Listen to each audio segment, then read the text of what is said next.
Commençons. Alors, la salle est presque pleine. Du coup, ils ont fermé les portes. Laurence, on peut commencer, je pense.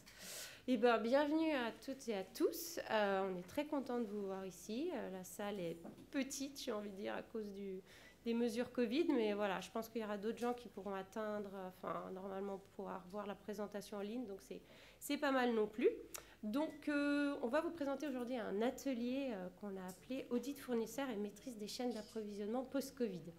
Alors, on ne voulait pas du tout vous présenter ça avant Covid pour ProDurable, mais du coup, avec l'actualité, voilà, on s'est adapté et on est revenu avec des choses qui nous paraissent un peu plus, urgentes à intégrer pour pouvoir, comme on va vous le dire, survivre. Alors, on a mis ça un peu sur un mode léger avec un kit de survie.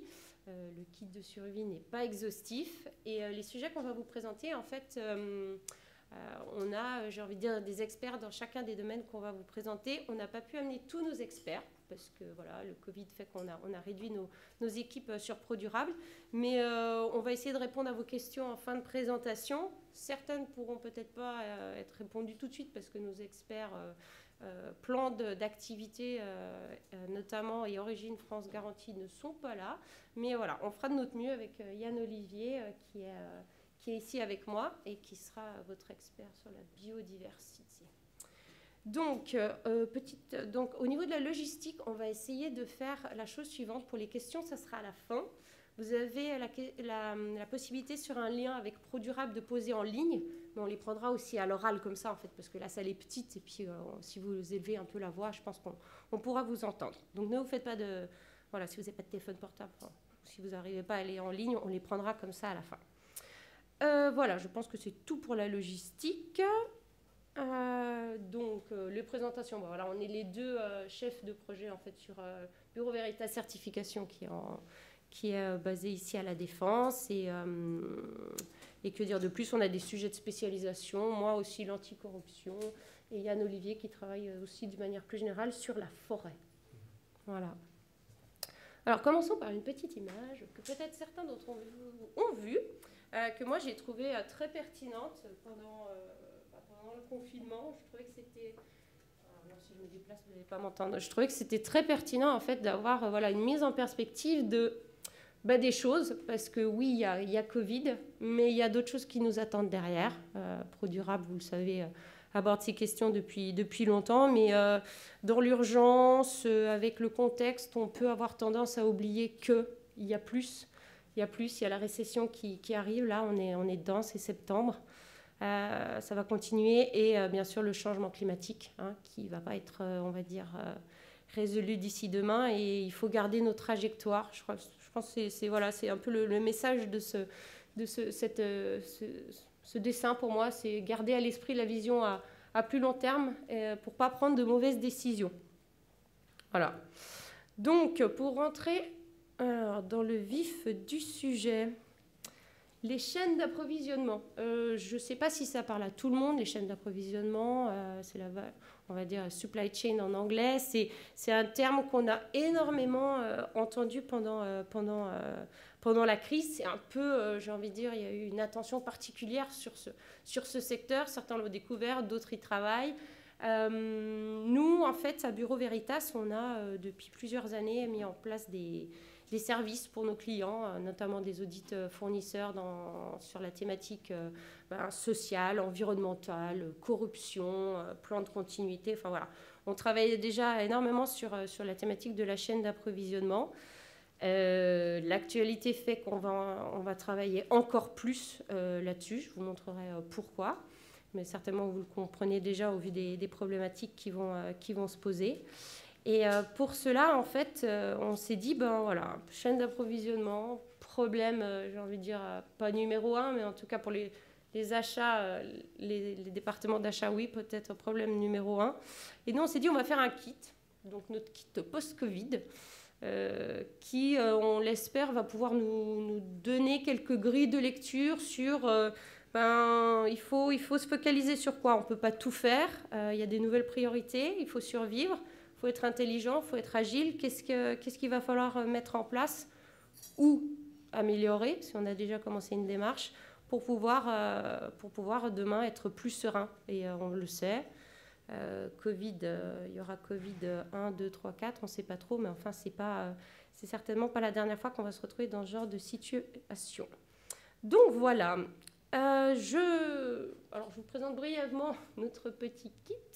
On y a mis quatre thématiques, 4 outils, qui sont la relation vis-à-vis du fournisseur, la sécurisation de la chaîne d'approvisionnement, la biodiversité et la relocalisation. Donc voilà, on va essayer d'aborder ces thèmes en vous donnant le plus d'informations possible. Il y aura peut-être beaucoup d'informations, on ne pourra peut-être pas tout passer en revue, mais si vous avez des questions à la fin, encore une fois, on sera là pour vous aiguiller. Sinon, il aurait fallu un deuxième atelier, en fait. Donc voilà, commençons par le premier outil, qui est l'engagement vis-à-vis des fournisseurs, qui nous paraît être une clé très importante pour pouvoir survivre aujourd'hui avec les chaînes d'approvisionnement et qu'elles soient le plus durables possible. Donc, quand on parle d'engagement vis-à-vis des fournisseurs, il faut un peu se mettre dans un cadre. En France, notamment, on a des lois qui ont été adoptées depuis plusieurs années sur le devoir de vigilance, sur la loi Sapin 2.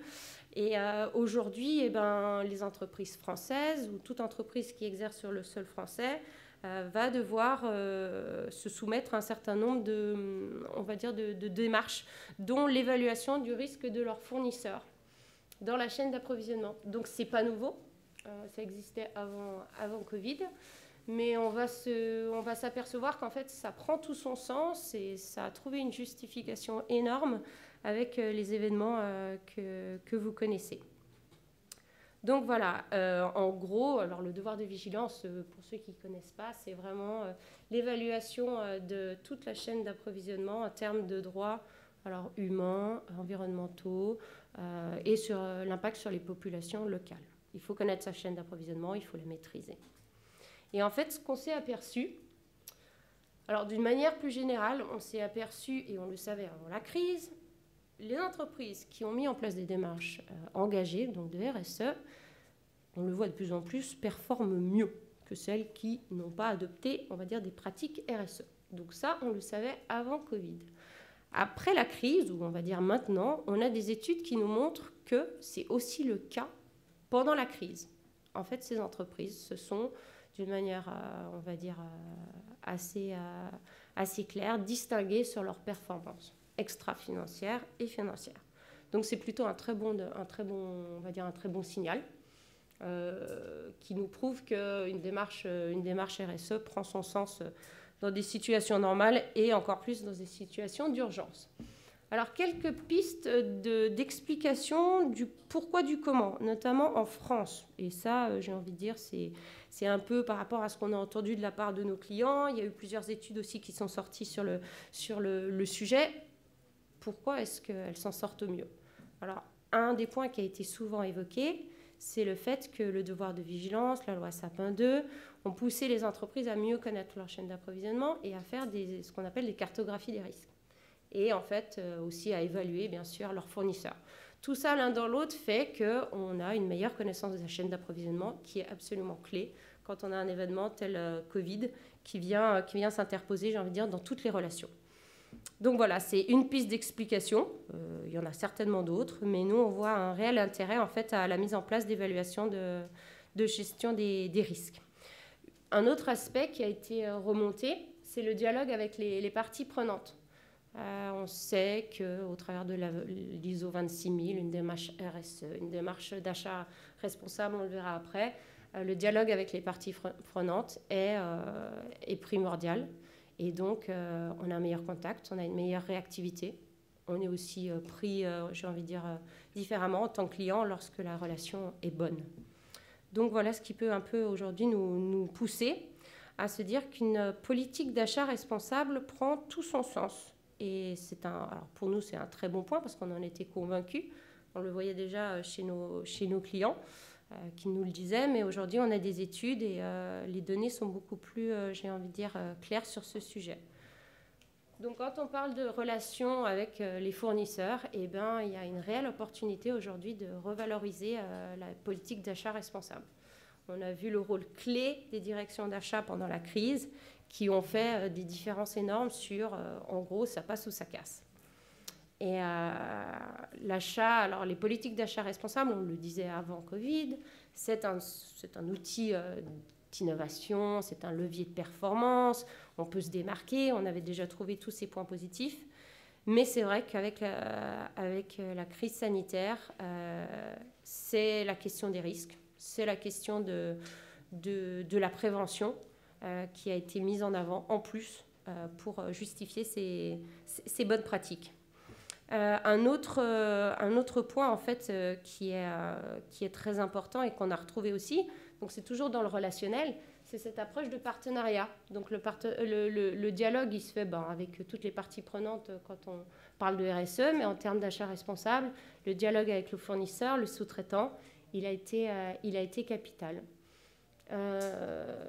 Et les audits fournisseurs sur site, quand on parle avec les gens, quand on interviewe les employés, quand on parle avec les top managers, nous on le voit tous les jours, ça nous permet vraiment de détecter des risques qui pourraient être, j'ai envie de dire, pas toujours évidents quand on consulte uniquement des documents ou qu'on fait, on va dire, des revues documentaires, pour ne pas nommer, j'ai envie de dire, une pratique très très courante. Donc voilà, là vous avez un petit extrait en dessous des chiffres, parce que je sais qu'on aime bien les chiffres, donc j'ai essayé de mettre des chiffres aussi. L'enquête de BioWay qui est excellente, je vous recommande à lire, elle est vraiment très intéressante, elle est sortie au mois de juin, sur les impacts de Covid sur les chaînes d'approvisionnement et les pratiques achats. Et là c'est très clair, les chiffres sont très parlants. Donc 82% des répondants donc, à cette enquête estiment que leurs politiques d'achat responsables les ont aidés dans la gestion de la crise et dans leur relation avec leurs fournisseurs pour le maintien de leur activité. Donc, ce qui a été capital. 56% estiment qu'elle a facilité la gestion des risques et de rupture d'approvisionnement. Donc là aussi, on verra plus en détail pourquoi. Digitalisation, enfin, il y a des aspects qui ont été clés aussi dans la réussite de ces collaborations. Et 39% estiment que c'est un atout pour gagner en visibilité sur la reprise. Et finalement, 31% une meilleure gestion des risques sociaux. Donc aujourd'hui, on n'a pas peur de dire qu'une politique d'achat responsable, c'est une bonne pratique. Et on la recommande dans notre kit de survie, on va dire, dans les chaînes d'approvisionnement. Voilà. Un autre outil qui nous paraît très important en ces temps, c'est la sécurisation de la chaîne d'approvisionnement. Alors là, notre expert plan de continuité n'a pas pu venir. Donc, je vais vous couvrir ce sujet. Gardez juste à l'esprit que ça, c'est des thèmes, étant experte en achat responsable, le plan de continuité d'activité, on nous le demandait avant Covid, d'une manière un peu détournée, en l'intégrant dans des audits, par exemple des audits sociaux, environnementaux. Aujourd'hui, le plan de continuité d'activité dans l'audit fournisseur, il revient en force. Donc, bon gré, mal gré, je pense que c'est une notion qu'il va falloir intégrer pour pouvoir, j'ai envie de dire, mieux maîtriser les événements tels qu'une crise sanitaire. Voilà, donc les industriels, j'ai envie de dire, les organismes veulent rendre leur chaîne d'approvisionnement plus résiliente. Pour cela, comme on l'a dit, la digitalisation a été extrêmement importante avec la crise. Les entreprises qui avaient déjà engagé des démarches ont été forcées, bien entendu, à mettre, j'ai envie de dire, la vitesse supérieure. Et les autres qui avaient déjà entamé ces démarches ont été largement avantagées. Donc, sécuriser les données et assurer une continuité d'activité, ça va de pair. Et pour ça, c'est vrai que nos clients aujourd'hui nous demandent de s'assurer que leur chaîne d'approvisionnement, en gros, un fournisseur, il ait un système informatique où il est rentré ses données, que le donneur d'ordre ait, j'ai envie de dire, pratiquement en temps réel l'état des stocks, etc., etc. C'est une réalité. On peut être des fois étonné, mais un fournisseur en France, peut-être, ça lui paraît étonnant de ne pas être sur des systèmes de gestion de stocks digitaux. Dans d'autres pays, il n'est pas rare d'avoir des pratiques très, très, on va dire, très ancestrales. Donc voilà, on a des audits fournisseurs qui autrefois intégraient la RGPD, pour ceux qui connaissent, le règlement de règlement de protection de données, règlement général de protection de données. Aujourd'hui, on a la cybersécurité, la continuité d'activité qui vont se positionner comme des sujets clés. Alors, j'ai mis les petites références aux normes, pour ceux qui sont habitués aux normes, qui aiment bien parler en termes de normes. Nous, quand on fait des audits, en fait, on s'inspire de ces normes, qui sont des normes internationales, où on a des critères, en fait, de référence sur qu'est-ce qu'on regarde, en fait, quand on va faire un audit. Et pour donc, la continuité d'activité, c'est la 22301, et là, je vous ai listé aussi la 27001, qui est la norme de référence en termes de système de management de la sécurité et de l'information. Donc voilà, là j'ai mis un petit graphique, je ne vais pas y passer beaucoup de temps. C'est simplement pour vous montrer qu'un plan d'activité, en fait, ça sert à quoi? Un plan de continuité d'activité, eh ben, c'est pour faire en sorte que l'activité ne flanche pas, ou en tout cas, si elle flanche, elle puisse redémarrer le plus rapidement possible. Donc sur le graphique, vous avez 2 points qui sont essentiels.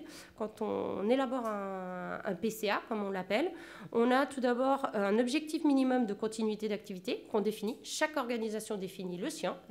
J'ai envie de dire, elle est propre à l'entreprise. Et un deuxième objectif qui est le délai de restauration.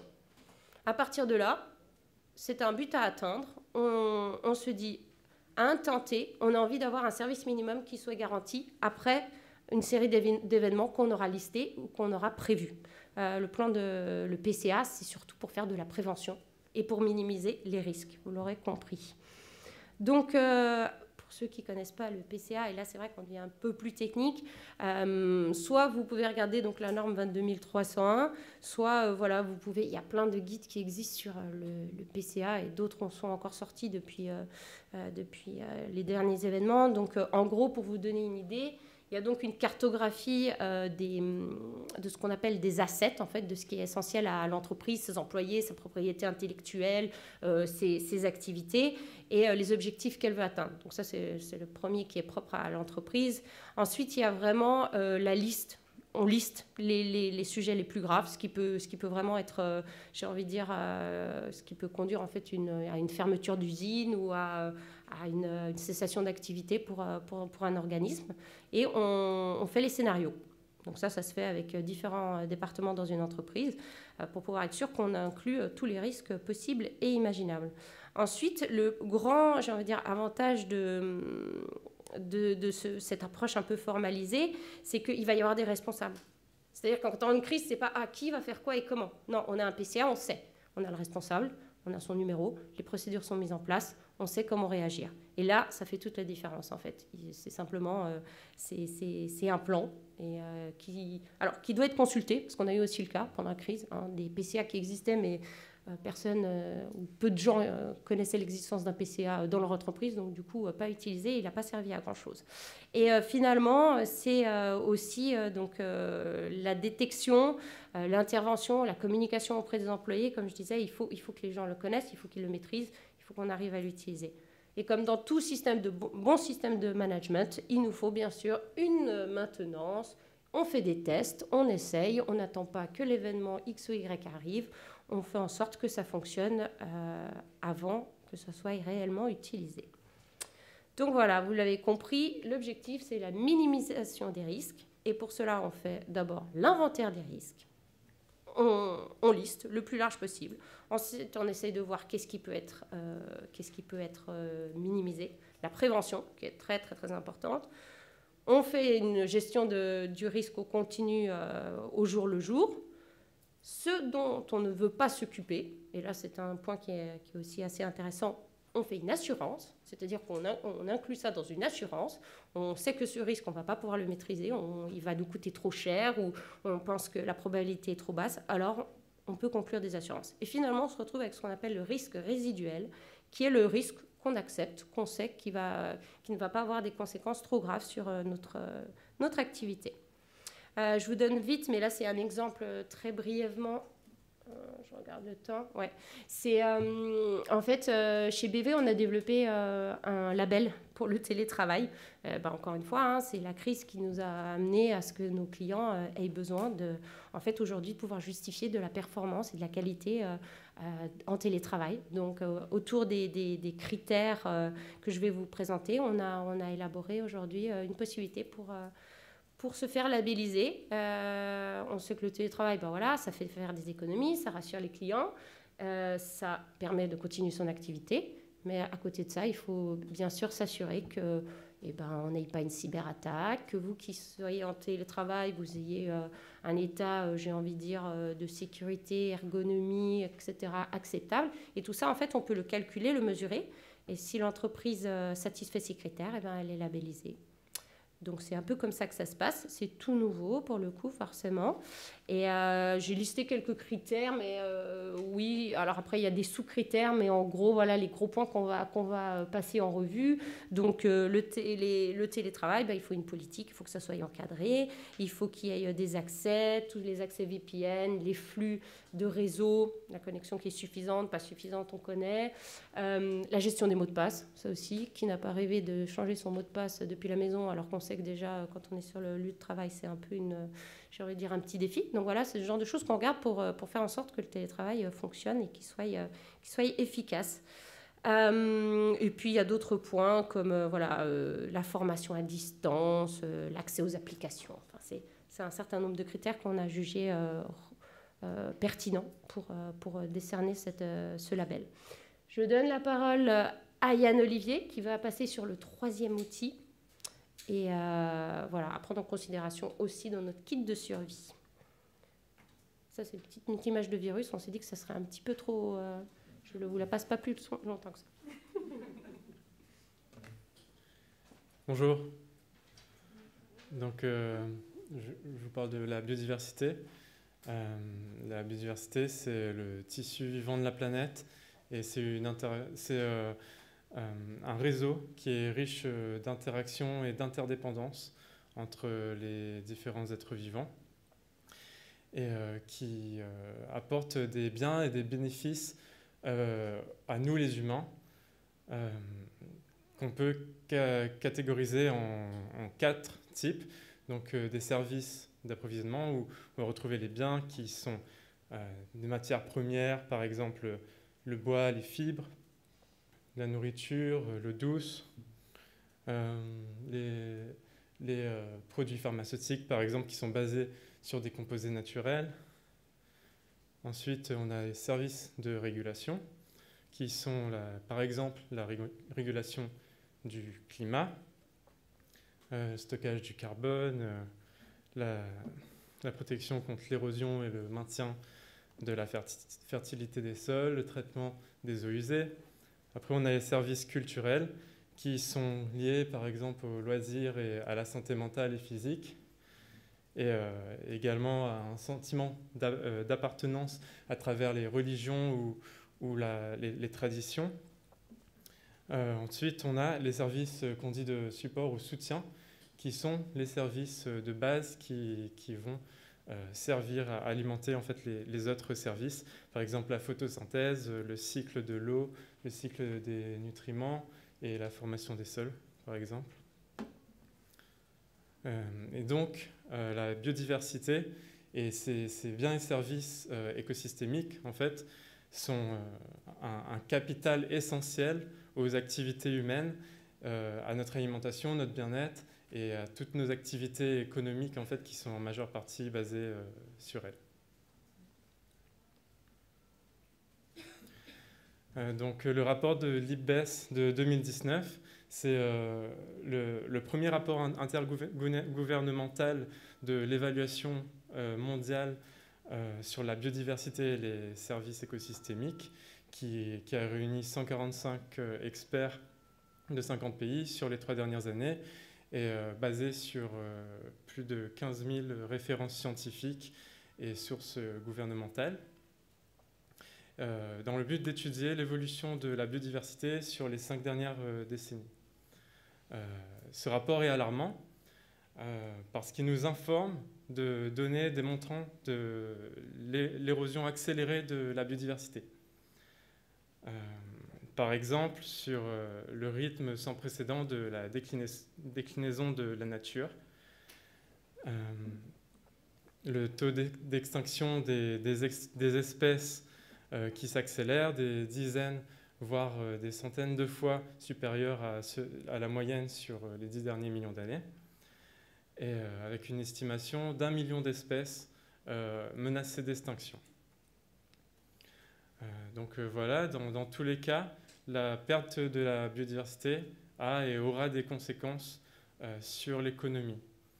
Par exemple, la productivité des sols et l'estimation qu'elle a été réduite de 23% à cause de la dégradation des sols. Donc ça aura des effets graves sur les populations humaines du monde entier. Ce rapport, il a identifié et hiérarchisé les facteurs d'érosion de la biodiversité et il en a identifié les 5 principaux. Donc en premier, on a le changement d'usage des terres et de la mer. Ensuite, l'exploitation directe de certains organismes, donc la surexploitation de certaines ressources. Le changement climatique, la pollution et les espèces exotiques envahissantes.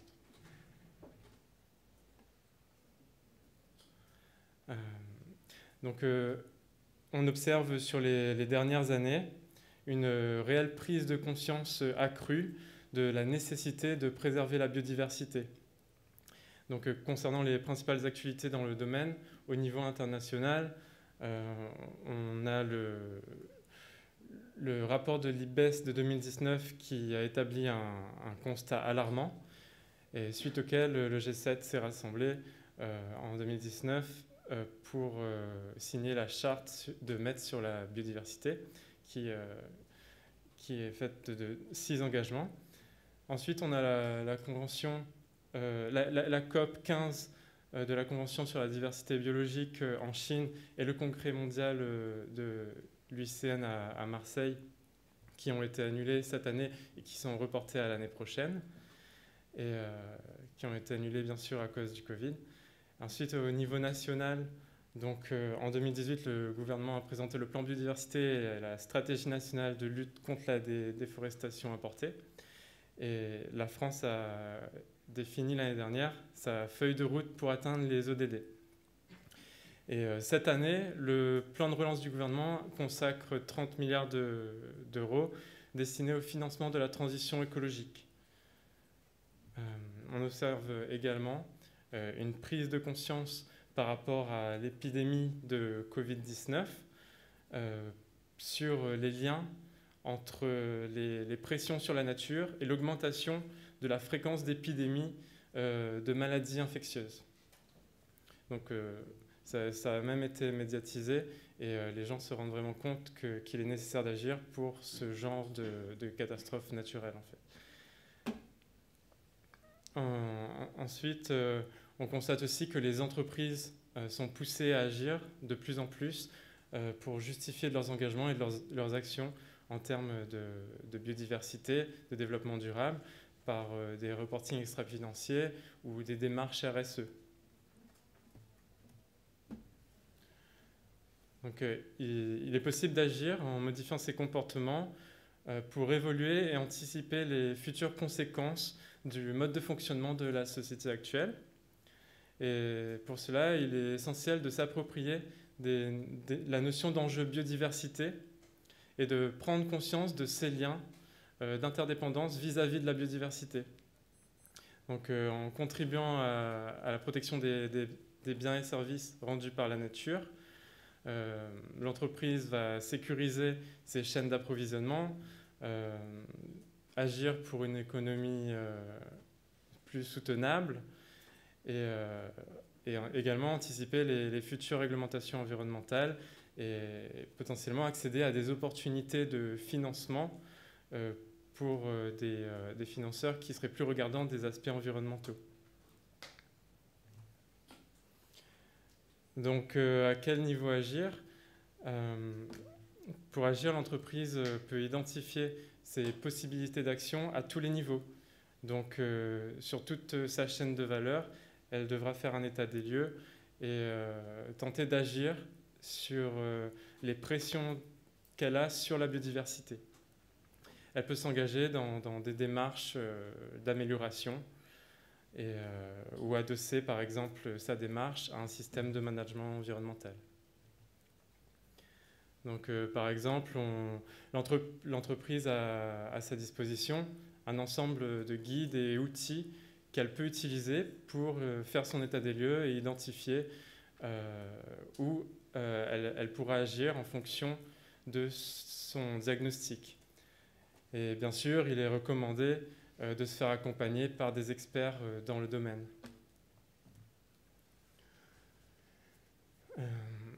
Donc l'entreprise, en réalisant son état des lieux, va définir et mettre en application sa stratégie globale en faveur de la biodiversité. Et donc pour ce faire, elle identifie ses parties prenantes, se concerte avec elles et évalue les liens qu'elle a avec ses parties prenantes. Ensuite, ça lui permet d'évaluer ses dépendances sur la biodiversité et les services écosystémiques, ses impacts sur ceux-ci, ses risques et opportunités, ses forces et faiblesses, et ensuite hiérarchiser ses enjeux où ça sera prioritaire pour elle d'agir pour avoir un impact positif sur la biodiversité. Donc tout ça en établissant un plan d'action qu'elle va mettre en œuvre, visant à intégrer une réciprocité et une contribution positive aux biens et services écosystémiques. Donc par exemple, elle peut agir tout le long de sa chaîne de valeur sur le foncier, sur la gestion du site, ses achats de matières premières, sur sa logistique, sur les parties prenantes, les différents acteurs de la biodiversité. Donc elle devra vraiment inclure toutes les parties prenantes qui seront concernées et les acteurs de la biodiversité qui seront des ONG, des associations, des chercheurs, pour avoir vraiment une analyse complète et toucher le plus d'acteurs et faire adhérer aussi ces actions qu'elle souhaite mettre en place. Bureau Veritas a développé le label Biodiversity Progress, qui est une démarche qui consiste en la mise en œuvre et l'amélioration continue d'un plan d'action pour améliorer la biodiversité de la sphère d'influence de l'entreprise.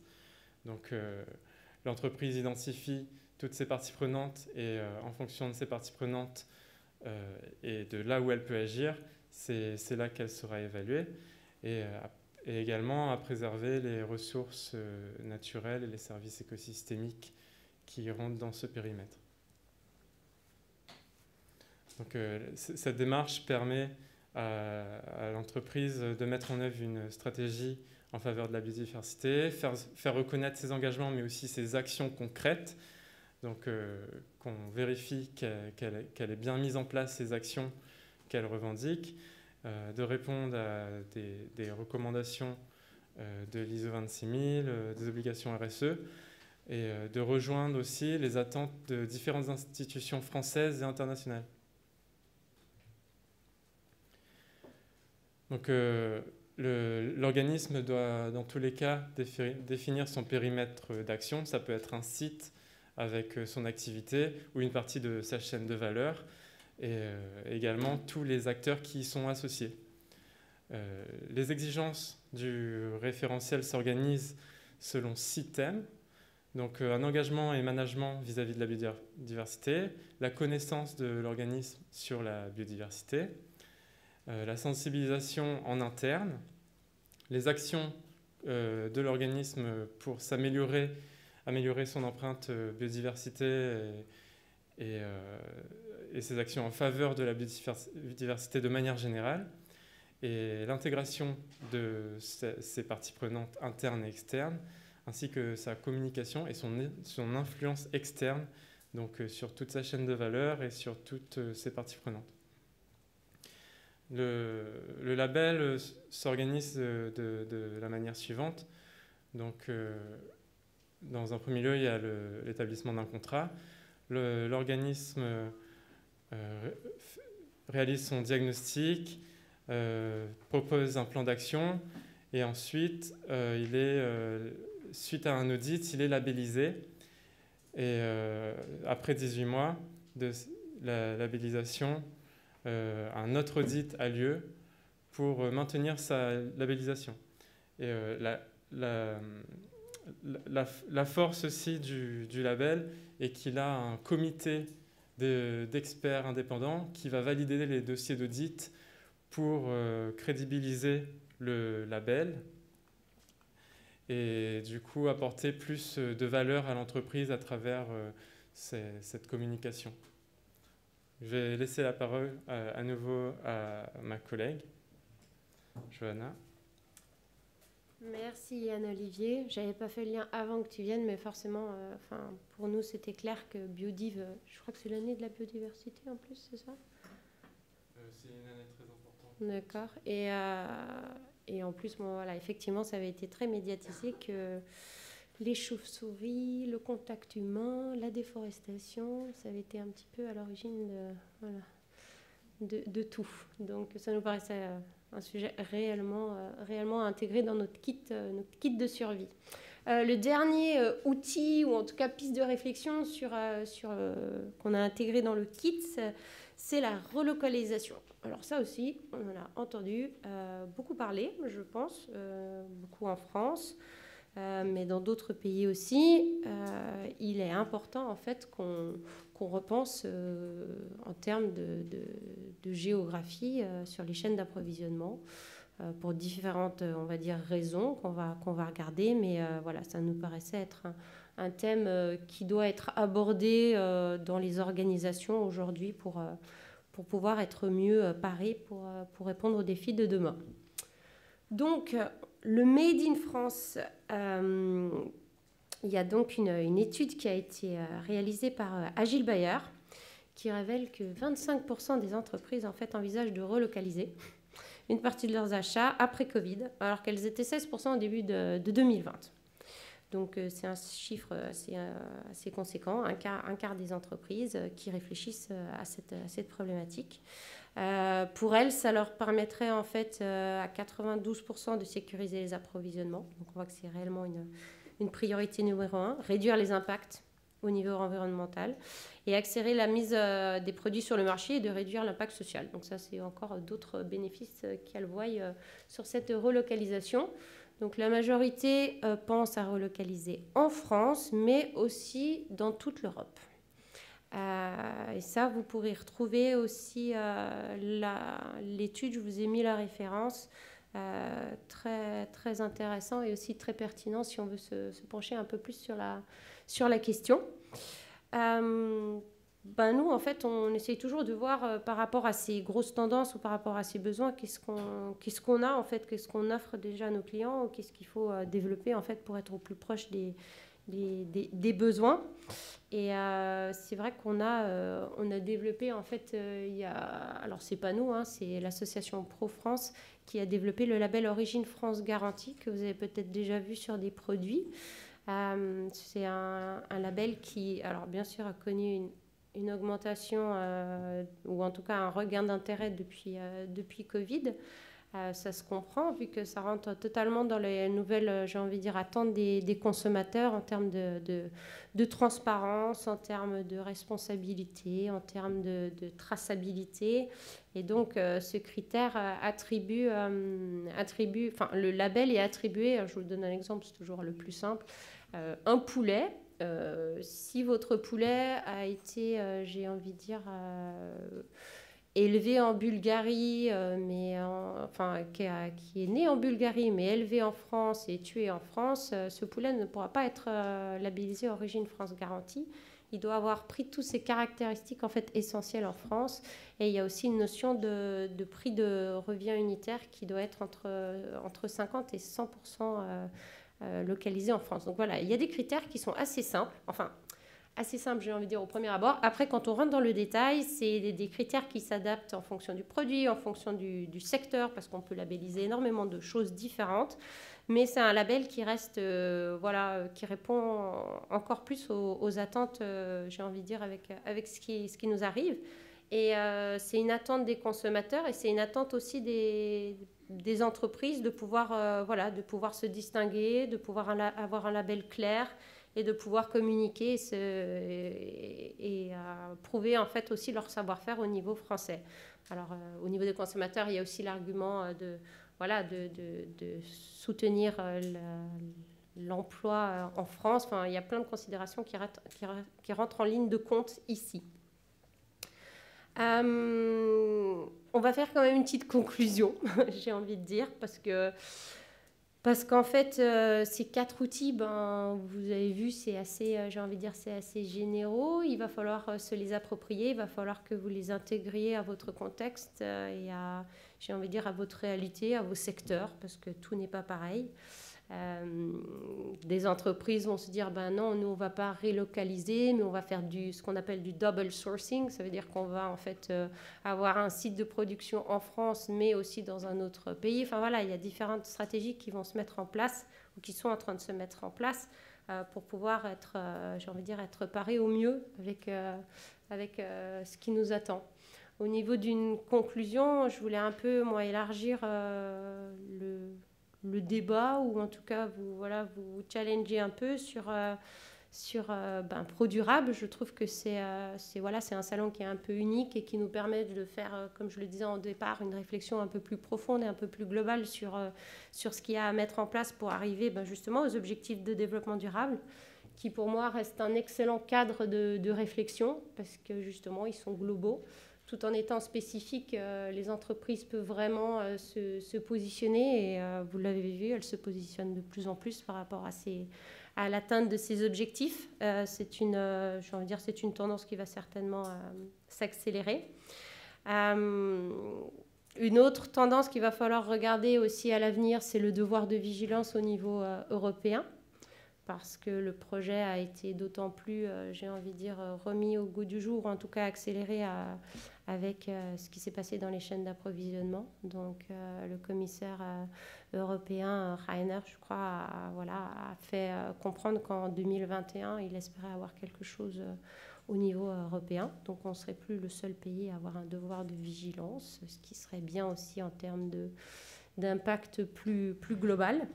Et finalement, vous l'avez vu sur ce salon, il y a plein d'ateliers et malheureusement, moi, je n'ai pas pu participer à ces ateliers, mais il y a plein d'ateliers super intéressants sur l'avenir, sur la raison d'être, et sur le fait que les entreprises vont devoir de plus en plus mesurer leurs impacts et prouver qu'en fait, elles ont une contribution positive sur la société. Donc, nous, en tant qu'organisme BV, on va prendre ces tendances, on va essayer de répondre aux besoins de nos clients avec, vous avez vu, avec des produits, avec des labels, pour pouvoir justement faire en sorte que demain, l'entreprise pourra se démarquer, ou en tout cas mesurer sa contribution aux objectifs de développement durable. D'autres outils certainement se mettront en place d'ici là. Je voulais citer quand même, je ne sais pas si vous avez entendu parler des Work of Voice, qui sont des outils qui permettent de faire remonter l'information depuis les sites, depuis des usines par exemple, où les employés sur des smartphones peuvent faire remonter l'information. C'est ce genre de technologies qui vont pouvoir permettre de plus en plus un dialogue, ou en tout cas une remontée d'informations qui nous paraissent extrêmement importantes pour pouvoir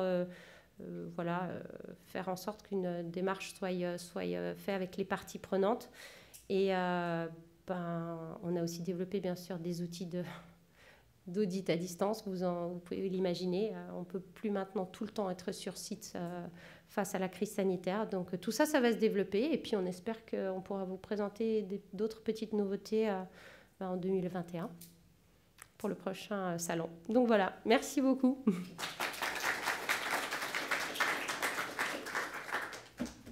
Alors, les questions, on les prend à l'oral. S'il y a des questions. Oui.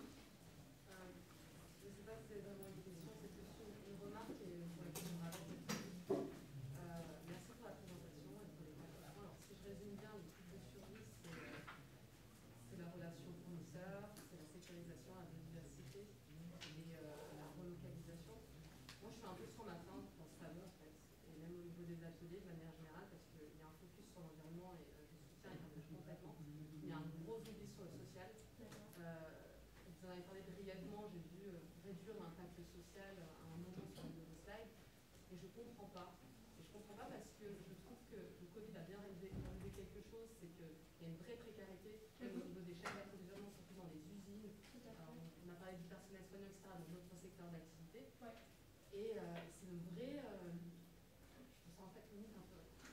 Vraiment, l'incompréhension, le gros oubli de ce salon, c'est qu'on n'en parle pas. D'accord. Je suis tout à fait d'accord avec vous et en fait, vous allez me dire, je l'avais aussi en termes de conclusion. Mais voilà.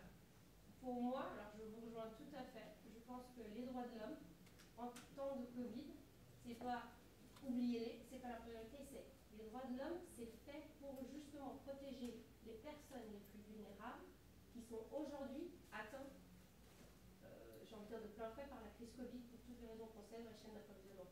Donc s'il y a une autre conclusion que je peux amener, et c'est vrai que j'avais aussi ce point en tête, c'est ne passez pas à la trappe les mauvaises, enfin ne faites pas des priorités qui seraient les mauvaises priorités. Le changement climatique, on l'a vu sur la vague, mais bien sûr qu'il y a aussi la problématique des droits de l'homme qui est là et qui reste, j'ai envie de dire, au même niveau sur, il n'y a pas l'un plus important que l'autre, selon moi. Et c'est vrai qu'il ne faut surtout pas aujourd'hui que les organisations se disent soit on fait l'impasse sur les droits de l'homme, soit on se concentre sur l'environnement, mais bien comprendre que les droits de l'homme incluent pour moi déjà l'environnement, on ne se limite pas, mais en plus en période de Covid ou en période de crise, c'est là où il faut justement être au plus près de ces personnes et ne pas les laisser entre guillemets au fond. Je vous rejoins tout à fait. C'était complémentaire oui, parce oui. que le premier ODD c'est réduction de la pauvreté, on a tendance à l'oublier et Oui. même en France, sur notre territoire, c'est une vraie problématique. Oui. Non, mais je vous rejoins tout à fait. Après, je ne connais pas tous les ateliers, je ne sais pas si... Voilà. Mais oui. Bonjour, merci beaucoup. J'ai une petite question sur le chiffre que vous avez donné sur les entreprises qui considèrent le fait de relocaliser. Oui. Comment est-ce que vous interprétez les 75% d'entreprises qui, a priori, ne souhaitent pas le faire? Est-ce que c'est parce qu'elles ont déjà des activités très locales? Est-ce que c'est parce que c'est des expertises qui n'existent pas localement? Alors, il y a le frein du prix. Hein. C'est sûr que là, j'ai envie de dire, produire en France, on le sait, c'est pas les mêmes, on n'est pas sur les mêmes prix, on parle de 4 fois le prix sur certains secteurs. Moi, je pense que c'est ça, hein. C'est une réalité économique. Et là-dessus, je dirais les fiscalités, tout ce qui va pouvoir nous amener à réduire des prix ou en tout cas avoir une fiscalité positive par rapport à un impact positif va aider à être plus cohérent sur la démarche globale. Voilà, ça c'est mon explication. Mais voilà. D'autres questions? Oui, moi j'avais une question. À la fin, vous avez parlé d'audit à distance. Oui. Et on sait que c'est un problème en général des audits uniquement documentaires, etc. Quand on ne va pas dans l'usine, même le fait d'aller dans l'usine, c'est un instant T. Tout à fait. Comment est-ce que vous avez pallié justement pendant.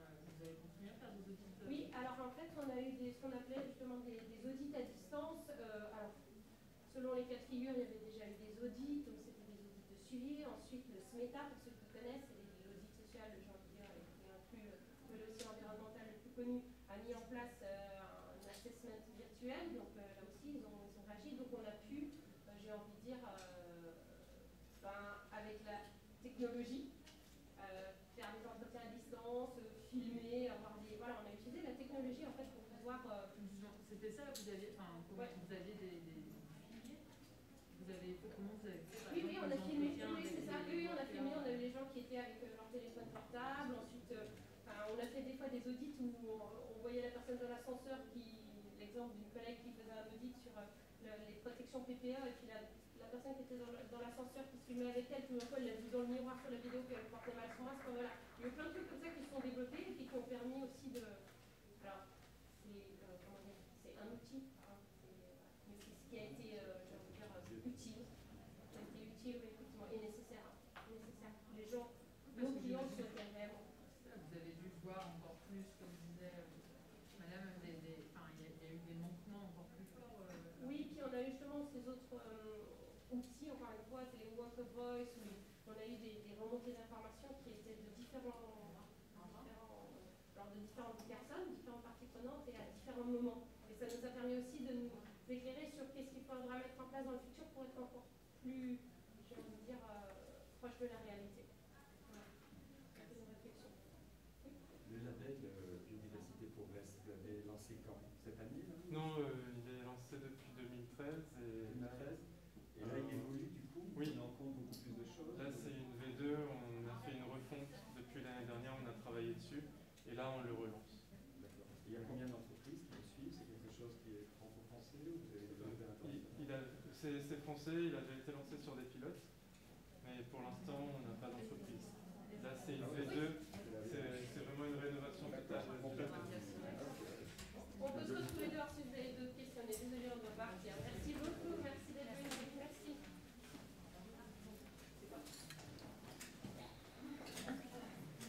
On a juste à récupérer mon téléphone.